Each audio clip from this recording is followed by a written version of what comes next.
Namo Vishnavadaya Krishna Prestaya Bhutale Srimate Bhaktivedanta Swami Dinamine Namaste Saraswati Devi Gauravani Pracharani Nivasesha Sunyavadi Paschatjadi Satanani. Srila Prabhupada is undoubtedly the most optimistic person I have ever met. So optimistic to come to the Western world with literally no money, a box of books, but complete and utter faith in the words of his spiritual master. Very, very optimistic to somehow or other reach the hearts of the American people. Could you imagine? I was part of those American people. And one day I was driving my bicycle across campus at the University of Florida, heading for class, and I saw a small group of people in the park. So I drove my bike over, and I looked over, and there was this young man. He was actually 20 years old, and he was holding up this Krishna book. Everyone recognized this book, this Krishna book. It wasn't this particular version, it was the version that George Harrison printed. And that young man is sitting right over there. His name's Gargamuni Prabhu. So I'm greatly indebted to Gargamuni Prabhu and of course His Divine Grace, Srila Prabhupada, for bringing this incredible book to America. So I just wanted to read a few words, a couple paragraphs from this book. In the preface, Srila Prabhupada in 2 paragraphs uses the word love and uses the word, or the root word love, 12 times. And this is how he actually captured the Western mentality. Because at that time, everything was about love. Everything was about love. So, if I may turn to that and read this little preface. And this is in the preface. Also into the introduction, Prabhupada talks about this loving propensity extensively. So everybody should everybody should read Prabhupada's books very, very, very, very carefully. Every sentence, every word. Try to understand everything that he's saying. Because he's actually trying to reach into your heart, but you have to read the books. You understand? Everyone understand? Okay. So this is how charming, and this brings out Prabhupada's extraordinary charm. How a Western person picks up this book, and he reads this sentence. He reads, "Since Krishna is all attractive, one should know that his desires should be focused on Krishna. The art of focusing one's attention on the Supreme and giving one's love to Him is called Krishna consciousness. We have inaugurated this Krishna consciousness movement so that everyone can satisfy his propensity for loving others simply by directing his love toward Krishna. The whole world is very eager to satisfy the dormant propensity to love others, but the various invented methods like socialism and communism and altruism and humanitarianism and nationalism, along with whatever else may be manufactured for the peace and prosperity of the world, are all useless and frustrating because of our gross ignorance of the art of loving Krishna.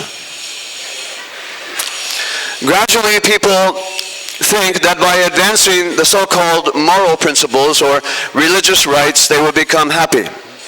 Others think that happiness can be achieved by economic development. And yet others think that simply by sense gratification, they will be happy, and that was certainly us.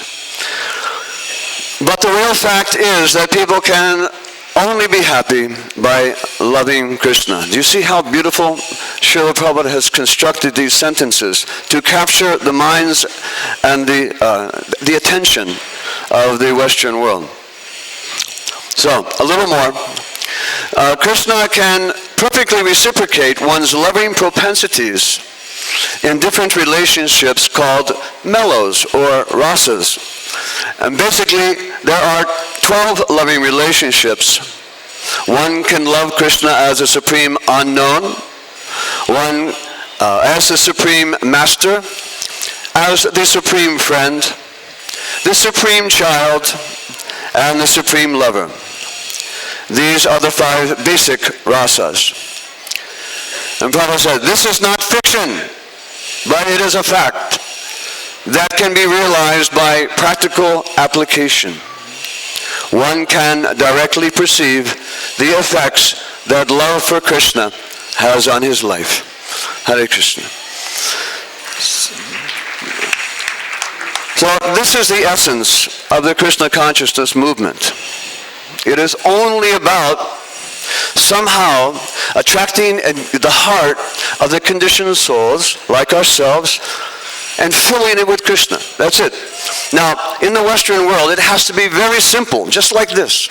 It cannot be complicated, full of rituals and so forth that really don't make a lot of sense to most young people. They want simple. They want to chant Harinam very intensely, and they want to get Krishna consciousness very quickly. At least they think it's going to be quickly, just like we thought it was going to be quickly. So it's very important that we present in the Western world the way that Srila Prabhupada presented Krishna consciousness, and it will be successful.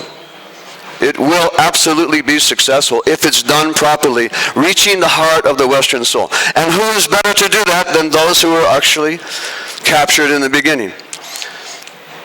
So all those who are leaders in the Western world and have basically American upbringing, they should know that they have to reach their counterparts by speaking the right words, by bringing out and implanting the right understandings. Very simple. Simply develop your love for Krishna and become happy. Now, we have a little project in Murari. I'm not advertising really, but it is reflecting that banner over there where Prabhupada says, just simply by creating that center attachment to Krishna, one can have Vrindavan anywhere. Any family, any society, any country. Just make the point of attachment Krishna, and it is Vrindavan. That is required.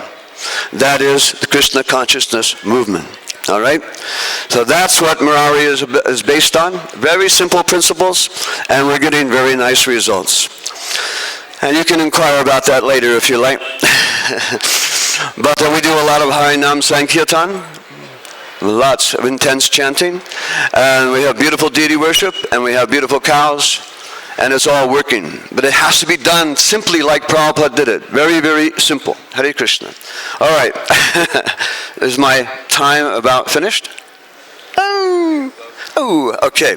So, as Srila Prabhupada was very, very optimistic, I have somehow imbibed that optimism also. I am actually called Mr. Optimistic. But that's because if you simply follow the principles that Srila Prabhupada applied to practicing Krishna consciousness and to spreading Krishna consciousness, you will also become optimistic.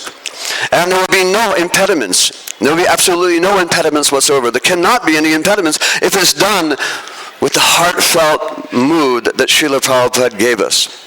Hare Krishna. Thank you all very much. You can come and visit us sometime. Hare Krishna.